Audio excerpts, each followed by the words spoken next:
All right. Hello, everybody. Graham, could you just give me, could you unmute for a second, just make sure that you can hear me and see my presentation? Yeah, absolutely. I can hear you and I can see the Okay. presentation. Okay, perfect. Thank you so much. So hi, everybody. Thanks so much for taking the time to be with us today. My name is Heidi Mussar, and I'm the Associate Director of Graduate Financial Aid and Awards in Graduate Studies and Postdoctoral Affairs. Before we begin, I just have a few housekeeping items that I'd like to go through. Attendee video and audio functions are automatically disabled for this event. So if you have questions, please use the Q&A feature. It should appear at the bottom center of your screen. And we'll do our best to answer as many questions as possible. Some will be answered through the Q&A and some will be answered live. If your question has been flagged to be answered during the live Q&A session at the end, it will remain pending in the Q&A until we answer it live at the end of the presentation. A recording of this presentation will be posted to our scholarship competition resources webpage within the next week. Elena, if you could just add that link to the chat, that would be great. Also, if you require closed captioning, please click on the CC icon on the bottom right corner of your screen, and that should enable the closed captioning capability for this presentation. And lastly, I would like to respectfully acknowledge that I do live and work on the traditional territory of the Neutral, Anishinaabe, and Haudenosaunee peoples. Our main campus is situated on the Haldeman Tract, the land promised to the Six Nations that includes 6 miles on each side of the Grand River. Our active work toward reconciliation takes place across all of our campuses through research, learning, and community building, and is centralized within our Indigenous Initiatives Office. So again, the focus of this presentation is around funding support that may be available to you as you consider or begin your postgraduate career. Hopefully you did take the opportunity to watch our brand new 6-minute video on demystifying funding prior to joining us. So some of what I discuss will hopefully ring a bell to you. If you haven't seen it yet, check it out. It is located on our website. And Elena, if you could please add that link to the chat, that would be great. During this session, I plan to share information with you regarding both internal and external funding, financial need funding, support for applying for the major scholarships, how you receive your funding, and OSAP and loans. I'm joined today. This is not a sole effort, got lots of people behind the scenes. So my colleagues, Miranda Bellotta, Laura Frazee, and Elena Machado are behind the scenes, and they will be responding to any questions that you may have during the presentation. I'd also like to thank Graham Northcote, who is also part of the GSPA team, who's helped produce this event. So thank you very much, Graham. While I am presenting, you're encouraged to ask any administrative related questions about graduate funding that you may have, again, by typing the question in the live Q&A section shown at the bottom center of your screen.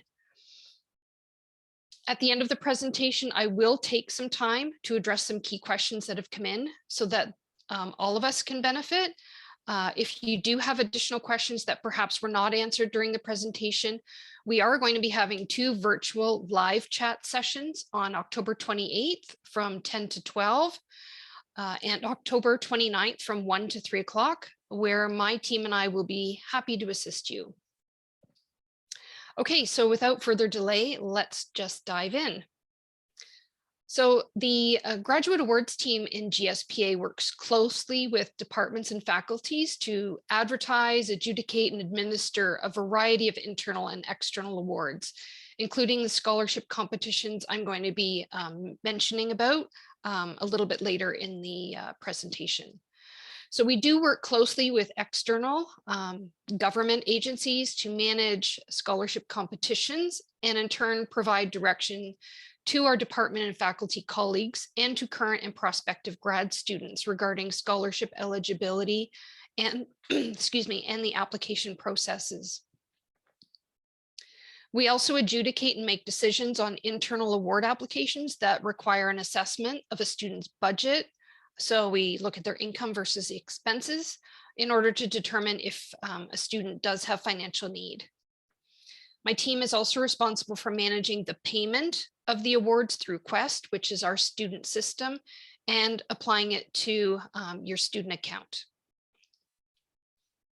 So throughout this presentation, you'll hear me refer to awards, scholarships, bursaries, and wonder, oh, what is the difference? Like, what do they all mean? So we use the word award often as an umbrella expression that encompasses a variety of funding.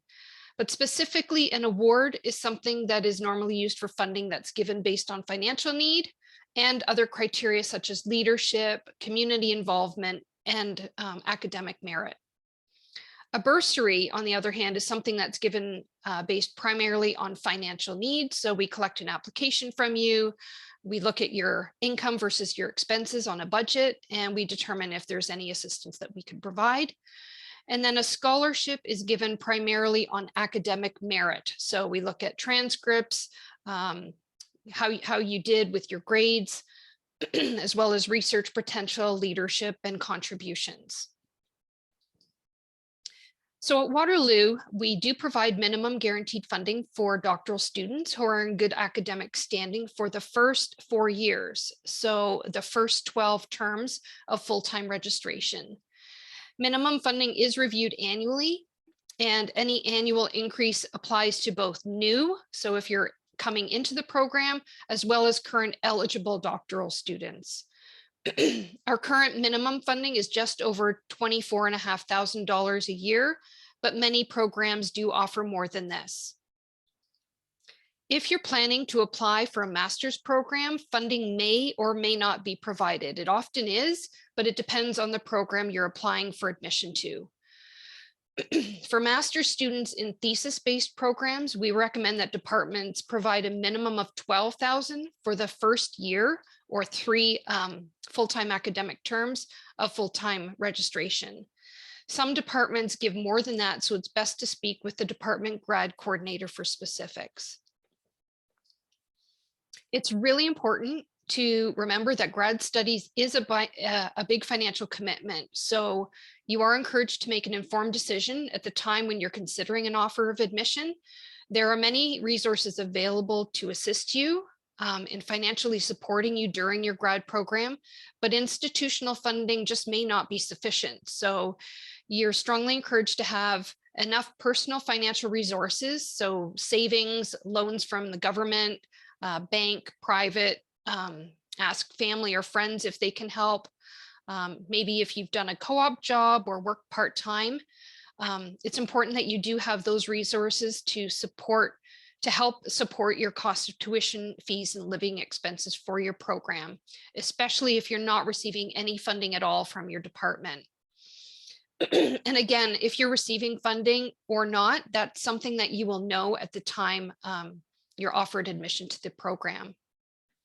If you are interested in finding out what the admission requirements and estimated program costs are for the program you're interested in applying to, I encourage you to visit our website under future students and then programs.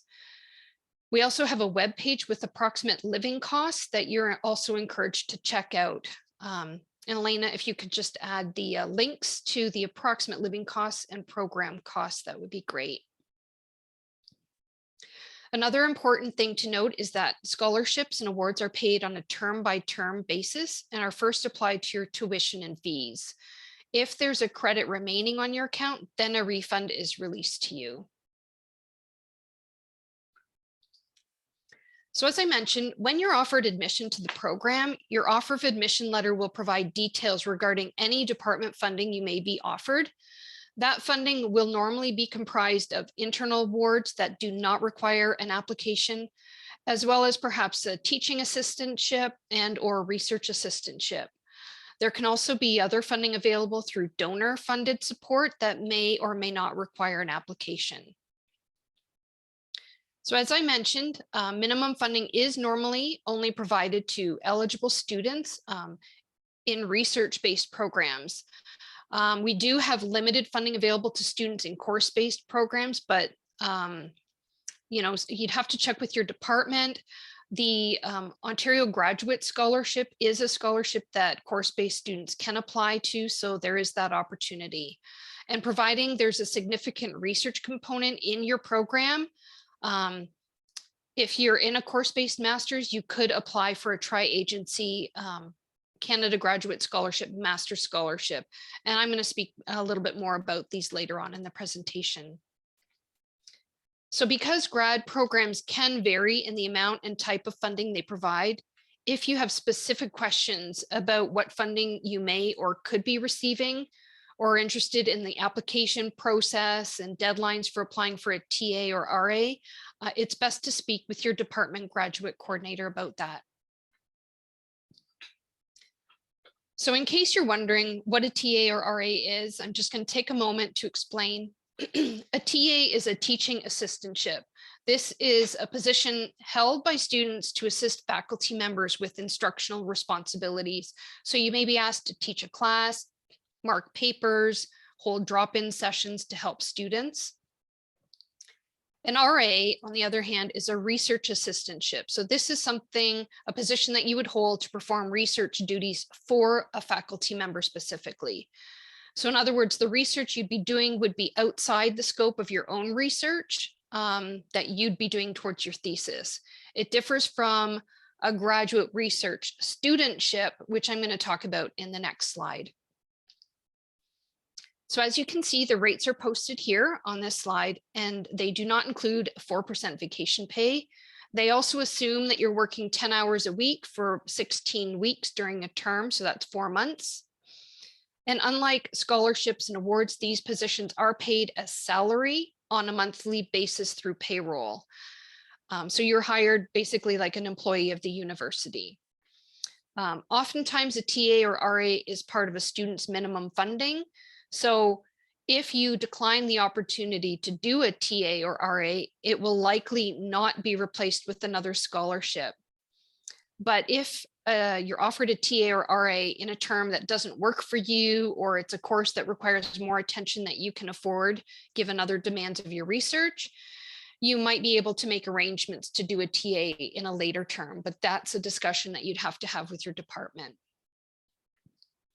Another thing you also need to be aware of is that if you receive a TA or RA along with a scholarship in the same term, the scholarship will be paid once during that term, while the TA or RA is paid monthly at the end of each month.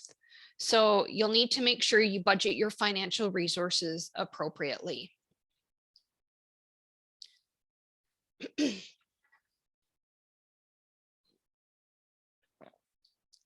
So the GRS is a graduate research studentship. This is different from the graduate research assistantship I just spoke about, because the GRS is directly supporting you while you're in a research-based program. It's financial support that's often paid via the supervisor's research grant, and it's used to support you while you're conducting your own research towards your thesis. And it's paid as a scholarship on a term-by-term basis. So we often get asked what sort of funding opportunities are available for international graduate students. A couple that I'd just like to highlight today are the International Doctoral Student Award, or the IDSA, and the International Masters Award of Excellence, or the IMA. And you'll notice that we speak a lot in acronyms because we just have a lot of scholarships and the names of them are quite lengthy. So the IDSA is available automatically to eligible international doctoral students each term without the need for an application, and it's not part of your minimum funding. It's actually above your minimum funding. So depending on how you were admitted to your doctoral program, you could receive the IDSA for up to cumulative term 14. The value is normally equivalent to the difference between full-time domestic and full-time international doctoral tuition. We have a lot more details about the IDSA program on our website. The IMA is available to eligible international students registered in a master's program. It's normally only given to students in research-based programs, but a department can choose to give it to somebody in a coursework program if they desire. How this works is faculties are given an allocation of awards and they make the selection based on the student's application for admission to the program. So it's not automatically given to everybody. The faculty selects which students to give, and then they can receive it for a maximum of 5 terms. There's some other international funding opportunities listed on our website that I encourage you to take a look at, such as again, the OGS, which I will speak about more. There's also the Trudeau, there's the Vanier Doctoral Scholarship. So take a look at that website and see if there's anything that you're eligible for there. Part of being a graduate student in a research-based program is actually sharing your research. So explaining to others what it is that you are doing that is innovating and inspiring. You will hopefully have the opportunity and interest in attending conferences to present your research. It's a really important part of your academic career. And in order to assist with costs associated with that, we have the Graduate Studies Conference Assistantship, which offers a maximum of $500 from our office, Graduate Studies and Postdoctoral Affairs, or GSEF, which is the Graduate Studies Endowment Fund, to reimburse you for any expenses incurred. Applications are collected 3 times a year for this fund, and students can receive it a maximum of 1 time per year.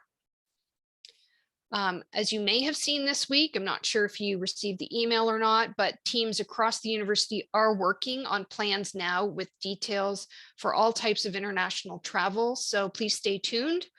And our website for this assistantship program will be updated as more details become available to us. So in the slide, you may have noticed the reference to GSEF. So GSEF, again, it's the Graduate Studies Endowment Fund. It was created in 2001, 2002 by a graduate student referendum to provide some funding opportunities and help improve the graduate student experience.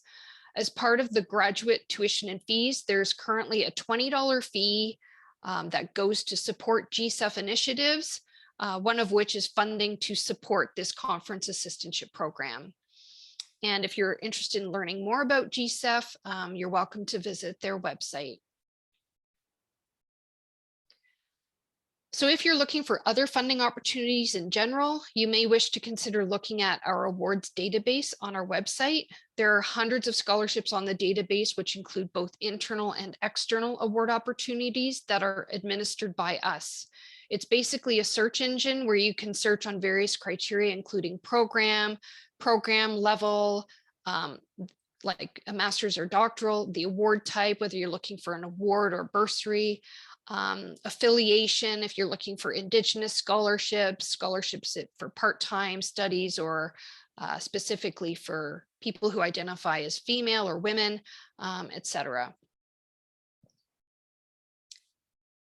So in this next section, I'm just going to introduce you to some awards that are available based on financial need. We're fortunate to have various bursaries available to assist students who have demonstrated financial need. For the next set of awards, an assessment is done based on a specific award application that includes a budget and a written explanation explaining your circumstances and financial plan. The contingency bursary is primarily for international grad students who experience extenuating circumstances that could not reasonably have been predicted or expected after starting your program. It's available to provide short-term financial assistance for educational and reasonable living expenses. It's not typically provided to students who are within the first year of the program. Normally it's reserved for students who are near the end of their program. Maybe their funding has run out and they just need a little financial assistance to just get them across the finish line. Master's students can receive it a maximum of 1 time throughout their program, while PhD students can receive it twice throughout their program. The value varies, but it is restricted to a maximum based on the student situation and program. Currently, we offer up to $5,000 for doctoral and research-based master's students, and a maximum of $2,500 for students who are in a course-based master's program. So that's the program for international, or the bursary program for international students. For domestic grad students, there is a full-time bursary that's administered through student awards and financial aid. It's meant as a supplement to other resources.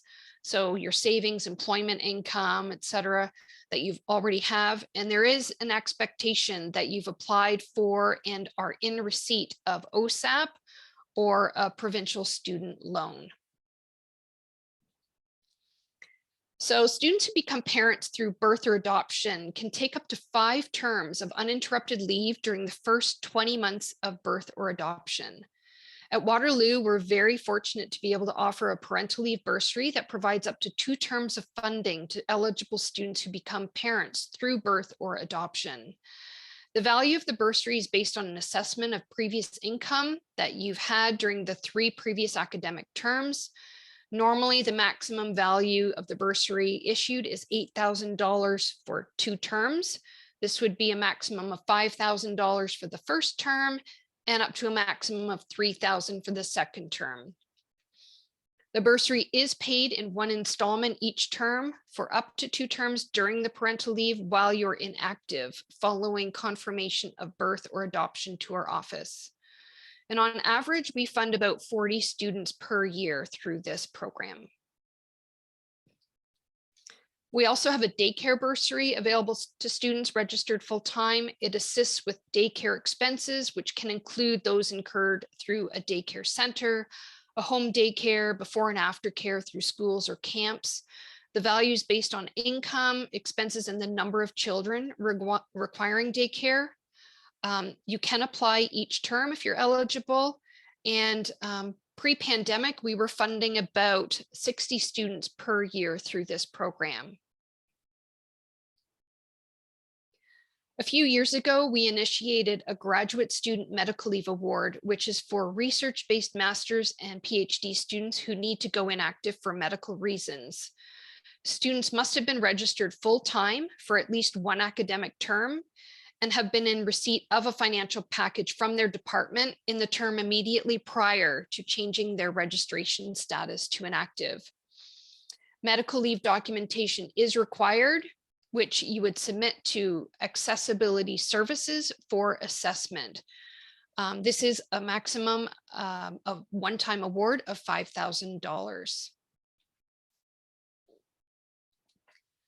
Interest-free emergency loans are available to registered students if an unforeseen circumstances has occurred and you're waiting on another source of income, such as a scholarship, a TA or RA payment, or an OSAP loan. The loan is for a short duration. It normally needs to be repaid within 90 days. The value depends on your circumstances and the method of repayment. There's no deadline to apply because emergencies can occur at any time, and payments are normally available within 3 business days through direct deposit. In this next set of slides, I'm just going to talk about some of the major external scholarships that we manage on behalf of government agencies, and you can access more information on these next scholarships on the External Awards webpage. So I am going to spend a bit more time on these next set of slides as I want to ensure I'm thoroughly explaining some things that I think you should know, especially since there are some deadlines coming up that you need to be aware of in case you're planning to apply this year. The federal and provincial scholarship competitions normally occur in the fall term, with the deadlines varying depending on the competition and with the results being released the following spring. In some cases, they're released as early as March. So our specific Waterloo competition web pages start getting updated as early as June, based on whenever the agencies send us their updated competition material. Once we launch a competition, we do advertise in multiple ways. We send emails, they go out into the student e-news, social media, websites, and whatnot. Most of the competitions have a departmental level and possibly a faculty level ranking, and as well an institutional level selection process. And although you may be receiving minimum funding through your department, eligible students are encouraged to apply for these scholarship opportunities because they're meritorious and they can help emphasize to others how competitive you are if you have this on your CV. So like when you're applying for jobs, other scholarships or postdoctoral opportunities, if your reviewers see that you've received some of these scholarships, it just looks really good. It's important to note that you're not automatically considered for these scholarships. You do have to specifically apply for them during the competition cycle. Some of the tri-agency doctoral scholarships can be taken abroad. So if you're interested in pursuing a doctoral program at an institution elsewhere, this may be a possibility. But students who choose to study at Waterloo and are successful in the specific major federal and provincial competitions will also receive a President's Graduate Scholarship of at least $5,000. So that's some additional funding in your pocket there. For these competitions, competitive applicants most often have averages in the mid to high 80s and higher. However, an applicant's success can depend on a variety of qualities, including grades, your research proposal, statement of interest, the referee assessments, any leadership skills that you have, academic contributions and publications, as well as any meritorious post-secondary scholarships that you've held.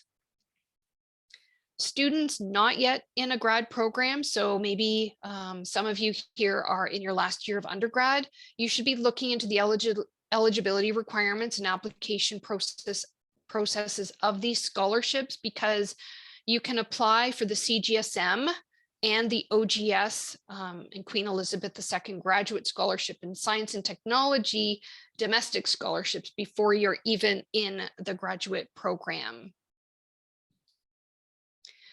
Okay, so the federal scholarships we most commonly manage are referred to as the tri-agency scholarships. So these include CIHR, or the Canadian Institutes of Health Research. So this is when your research is related to the health sciences.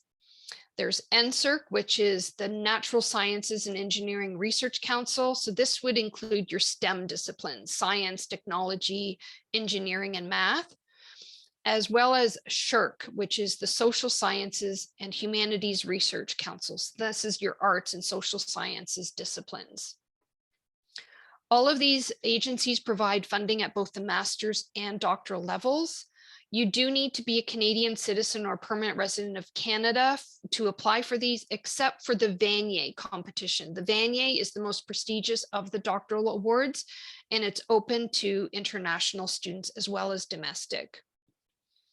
Funding values range from $17,500 for 1 year for the master's scholarship to $50,000 per year for a doctoral scholarship, and can be held for up to 4 years depending on the scholarship awarded. So competitions take place in the fall term and winter terms, with decisions normally released as early as March. If you're successful, you can start your scholarship as early as spring term or as late as the following winter term. So if you're applying for the CGSM this year, you could start your scholarship in spring 2022 or as late as winter 2023. Institutions receive quotas, so an allocation of awards, and can only award or send forward to the national competition level a limited number of applicants based on the allocations we receive. Awarding decisions reside at the institutional level for master's awards and national level for doctoral awards. And to give you an idea of our numbers for these competitions, for last year's CGSM competition, our quotas and the approximate number of applications we received, I'll just go through them. There's CIHR, our quota was 5 and we received 29 applications. For NSERC, our quota was 58 and we received 278 applications. And then for SSHRC, our quota was 38 and we received 135 applications. For this year's doctoral scholarship competition, for CIHR, our quota was 5 and we received 12 applications. For NSERC, our quota is 132, and we received 155 applications. And for SHRC, we're allowed to forward 39 candidates, and we received 123 applications. So if you are planning to start a master's program next year, you're encouraged to consider applying for the CGSM this year. The first deadline coming up is November 19th. This is the deadline by which you need to request your Waterloo transcripts. And the application deadline itself is December 1st. So there's lots of details on our competition web pages. The thing to keep in mind with the CGSM is that you're able to identify a maximum of 3 institutions where you want your scholarship application to be considered. So if you're here as an attendee and you're an undergrad student and you're thinking, yeah, I'd like to apply to the CGSM, but I'm considering Waterloo, Toronto, and Laurentian, you can do that. You can identify all 3 of those institutions on your CGSM application, and all 3 will receive your application. And if you receive offers from all 3, you can only accept 1. And the scholarship is not transferable. So if you accept it at Laurentian and then you're like, no, actually, I am going to come to Waterloo, you can't bring the scholarship with you. So you just need to make sure that you're making an informed decision. So the major provincial scholarship we manage the competition for is the Ontario Graduate Scholarship, or OGS, and its close counterpart, which is the Queen Elizabeth II Graduate Scholarship in Science and Technology, or the QE2 GSST. Students apply using the same application. The difference is that the QE2 is only available to domestic students, while the OGS is available to both domestic and international. The value is $5,000 per term for a maximum of 3 terms. You can apply for it multiple times, but it's only awarded 1 year at a time. For this scholarship competition, we typically receive over 1,000 applications. Normally what students do is they will select one of the tri-agency scholarships to apply to, as well as the OGS. So you can apply for both in the same year if you're eligible. And if you're successful with both, you would, chances are you would accept the tri-agency because it is higher valued scholarship. So for the OGS, our total institutional quota for this year's competition is 203. 5 are can be awarded to international students. And then 2 scholarships are reserved specifically to applicants who self-identify as Canadian Indigenous students. So the OGS and QE2s are also not transferable. So if you're interested in undertaking graduate studies at a different institution within Ontario, you need to find out what their application process is for this scholarship and adhere to their deadlines. At Waterloo, our deadline for domestic students applying for the OGS is February 1st. While it is important to apply for these external scholarships, it's also important to note that if you are successful in receiving one of them, your department may reduce or adjust any department funding you were offered. So make sure that you discuss this with your department grad coordinator to find out what the impact will or could be. So we do realize that applying for these scholarships can be intimidating. It's daunting. It's definitely something to consider seriously, as a lot of time and effort are put into applying from yourself as the applicant, from your referees who write letters of assessment, from departmental, faculty, institutional selection committee members, etc. But it's also super rewarding, especially if you're successful, of course. But also just going through the process of applying. If you continue on in academia, you'll be applying for research grants. So this is a really great experience to go through. So if you're eligible, I highly encourage you to apply for these scholarships. And in order to support you with applying, we do have resources available to assist you. For each of the major scholarships, so the tri-agency and OGS, we do have dedicated web pages that contain a robust amount of information pertaining to eligibility, application instructions and processes, selection criteria, checklists, key steps, timelines, and what have you. So there's a lot of information there. I encourage you to take a look at it. In the past, we've also had different platforms for providing an opportunity to share instructions on how to apply for these competitions and for answering questions, from in-person presentations to webinar formats, to most recently live Q&A sessions in September, where prospective applicants can come and listen to some insider academic advice and ask their scholarship questions. Last month, in fact, Professor Jeff Casello, who is our Associate Vice President of Graduate Studies and Postdoctoral Affairs. He's also the chair of our institutional graduate scholarship selection committees. He provided a lot of helpful advice to students interested in applying for these major scholarships. And we did record that session. So if you didn't get a chance to see the presentation or would like to listen back and listen to Jeff's advice, please check out the video posted on our scholarship competition resources webpage. The link is provided at the bottom of this slide, but Elena, if you could also add it to the chat, that would be great. Scholarship applicants are also encouraged to seek feedback on their draft application from their current faculty supervisor, a faculty member who knows you reasonably well and can offer constructive feedback, the graduate officer or associate chair of your department, any fellow scholarship applicants may do like a peer review, share your application with another applicant and in turn review theirs. And then you can bounce ideas off of each other there. We also have the Writing and Communication Center, and they put on workshops. Our colleagues in that office have experience with scholarship applications, and they're available by appointment to offer feedback. Also, if you're interested, there are also sample tri-agency research proposals from past successful applicants that can be found on our SharePoint site.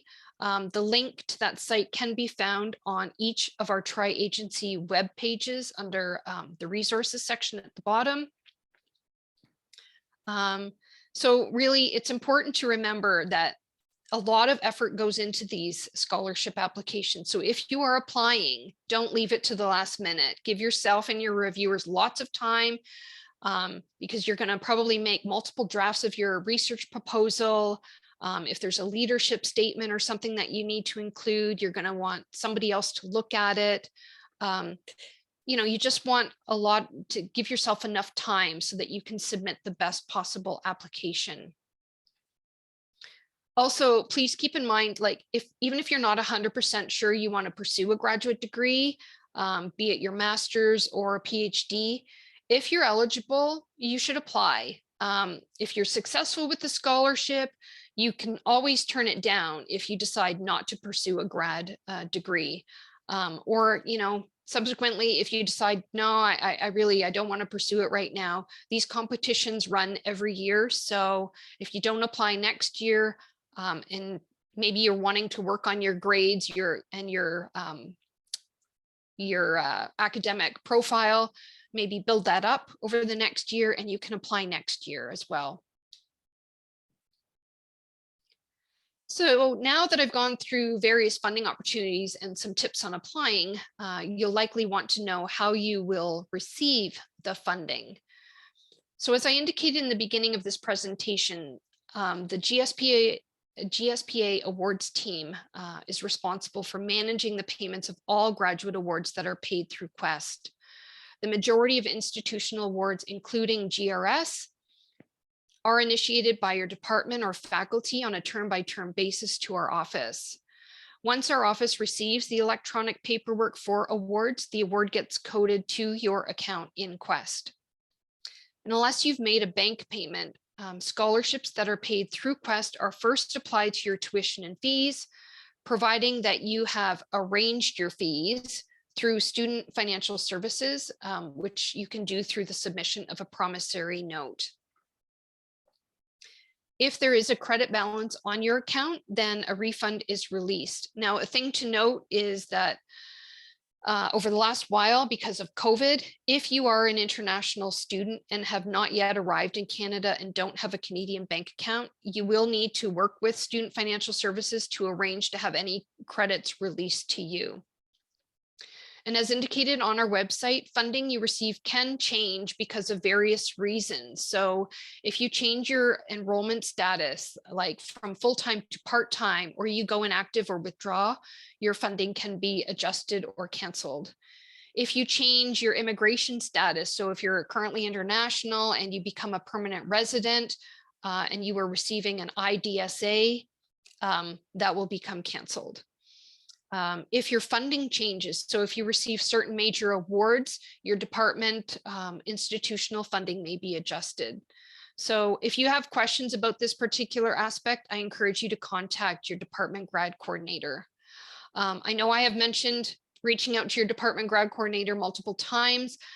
We really value the department coordinators. They're a wealth of knowledge. They have to know so much about you. They will start from the admissions side, progress through your record. They do scholarships, they do payroll. So they really have to know a lot of information, and we really love them. They're just super great to work with, and they're a wealth of knowledge as well. So you heard me mention OSAP and earlier on in the presentation, and some of you may be wondering what it is if you've never had it before. OSAP is the Ontario Student Assistance Program. It's a provincial loan program that provides domestic students who are Ontario residents with assistance based on financial need. It is a loan and does need to be repaid shortly after completion of your program. So if you're an eligible student and are concerned about paying for your upcoming expenses, you should apply for OSAP or your home province for financial aid as soon as possible to avoid any funding delays. There is one online application on the OSAP system that allows you to be considered for any OSAP loans and grants based on your income and expenses for the term for which you're applying for the funding. The grants and loans are released and managed through the Student Awards and Financial Aid Office.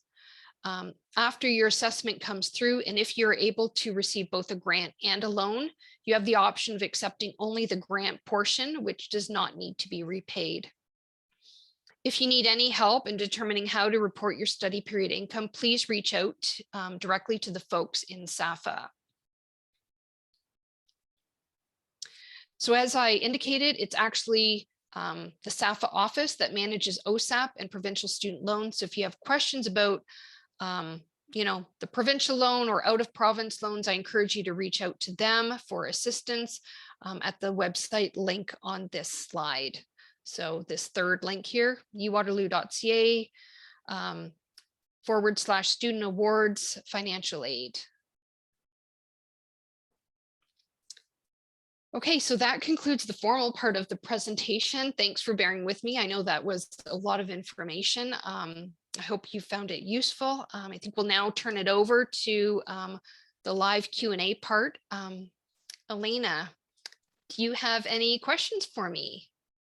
Hi, Heidi. So that was a really great presentation. Thank you. That was a lot of good information for everyone. We have been working away in the background answering a number of questions, and I pulled some out that I thought might be good to pose, for the whole audience to hear. I just wanted to make a comment that there were a lot of questions about TA and RA funding. And in most of those cases, we are referring students to the department graduate coordinators. And that's because they're the best resource. There may be really department specific information that they need to share with students. So I just wanted to put that there because there was multiple questions. So there's three actually main groups of questions here, and I'll ask it, but really, like I said, there were 3 or 4 questions under the same themes. So one of the first questions is just a clarification about which funding would be open to course-based masters or professional masters. And I think they were referring to that came up more with the major scholarship section. Yeah, for sure. Thanks for that, Elena. So for course-based programs, master's programs, The scholarship that you could apply for is the OGS. That is not restricted to students in research-based programs only. So if you are doing course-based, no thesis, no research, you could apply for OGS. In some cases, the CGSM, that's the Tri-Agency Master's Scholarship, you can still be in a course-based program, but perhaps doing a major research paper.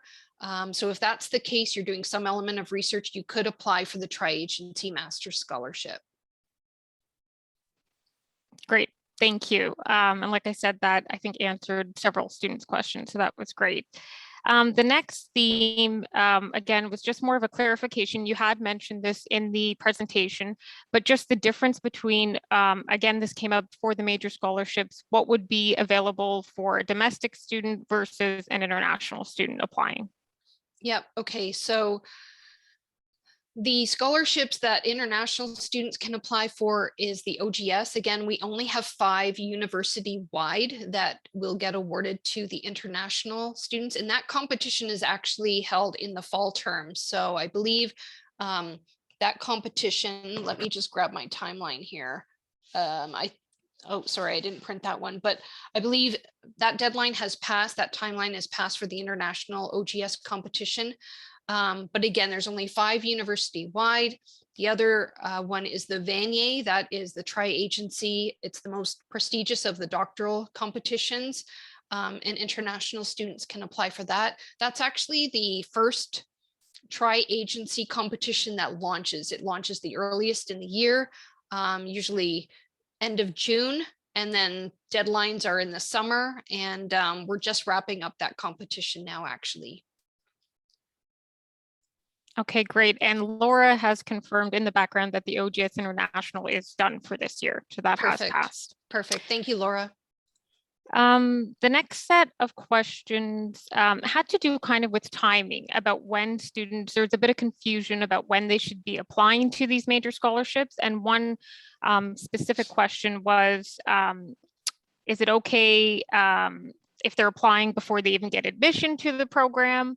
And just kind of, they're thinking about the timing ahead of time of when they should start thinking and applying for these things, even if they haven't applied for admission in some cases. Yep, absolutely. So we like to give this presentation this time of year to try and get students like, get this in their heads that they should be applying now. So if you are last year undergrad, you should be applying now for sure, even if you haven't been admitted to the program yet. A lot of programs do have admission deadlines of February 1st, but you'll just need to check specific programs to find out what their exact admission deadlines are. Some have rolling deadlines throughout the year. So yeah, you can definitely apply for the scholarship first, and then apply for admission to the program. Like for CGSM, what happens is you can apply by December 1st for the scholarship, and by February 1st, you apply for admission to the program. You do need to have applied for admission by the time the department evaluation of the applications is taking place, because what we don't want happening is we want to make sure that the two marry up, that we offer you a scholarship, but that you're also offered admission to the program. So it's definitely like you apply now, you apply early, and that's why these competitions cycle every year. They run every year around the same time, so that, and because there's lots of reviewers, there's lots of involvement, whether it's at the institutional level or at the national level, it takes time for all of those committees to meet. So it's a few months in advance that you're applying. Anyway, sorry, that was a long-winded answer, but I hope that's helpful. Yeah, no, that was really good. And this next question, it's actually the last question that I have for you. It's kind of a follow-up to that. It was more specific though. For the CGSM, if an undergrad student isn't planning to go directly into master's, they want to take a gap year, is that okay? And then again, the timing for that. So it basically would be a year out if they're not planning to apply for grad studies until the fall of 2023, let's say. Yeah, so I mean, like I said earlier, if you're thinking, you just need to take a break, you don't want to go right into grad, that's fine. You can apply the following year as well. And for the CGSM, what's nice is as much as we want you to stay at Waterloo or come to Waterloo, you can identify 3 institutions where you want to be considered. So if you don't apply this year, you can take a year off and then you can always apply the following year. Okay, there's actually a question that just came in that I think is kind of interesting and applicable. So for the NSERC or tri-agency scholarships, and I think they are referring here to the CGSM, when you have to indicate more than one school, or you can indicate more than one school, what are they supposed to do with their research proposal? Because they can only write one research proposal. So is there any advice on that? Yeah, that's an interesting question. So in the past, we've recommended you try and keep it general. You know, it's a fine line. You need to balance between really demonstrating what it is that you want to do. Hopefully, though, you are, whatever it is that you're interested in, that research can be done at any of those 3 institutions. So, you know, you should gear your research proposal in that respect. Make sure that you do pick a topic that you can explain well and elaborate on your research methodologies and what you plan to do. But, you know, it does have to be research that can be done at any of the 3 institutions because, you know, that's why you're applying. That's why you're selecting those 3 as well. But Elena, you're quite familiar with the CGSM. If you have something more to add, feel free. Actually, what you said is pretty spot on. The fact that they kind of have to do their best. And it is tricky, but as you said, most of the time the research that they're focusing on is something that could be done at more than one institution.